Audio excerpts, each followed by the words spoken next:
Bismillahirrahmanirrahim. Atas nama Ketua Umum KONI Aceh, kejuaraan Kempo di Solo secara resmi saya nyatakan dilepas.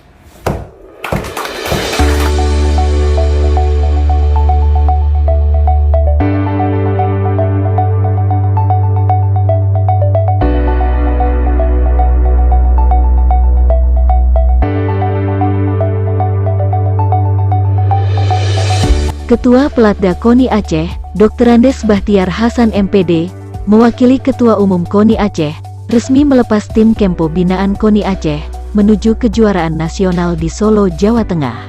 Ini kita melepas atlet Kempo yang akan berangkat ke Solo. KONI dalam hal ini mengevaluasi atlet-atlet yang selama ini kita melakukan Pelatda. Sudah lebih kurang sekitar 7-8 bulan pelaksanaan Pelatda. Mudah-mudahan atlet ini kita bebankan semacam target itu minimal harus 3 medali emas, karena Kempo tradisinya adalah medali. Ini yang kita harapkan kepada para atlet dan pelatih.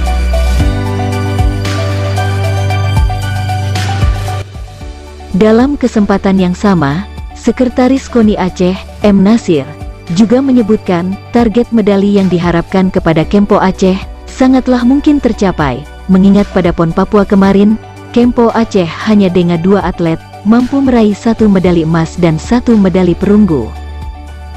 Satu ajang untuk try out bagi atlet-atlet Kempo yang selama ini masuk dalam pembinaan, untuk memastikan bahwa prestasi yang sudah dicapai dalam proses pelatihan itu adalah maksimal untuk bisa memasuki tahap seleksi untuk penyiapan atlet untuk pelaksanaan PON 2024. Dan karena itu target-target yang sudah ditetapkan oleh KONI dengan 3 emas insya Allah akan bisa dipenuhi. Olahraga!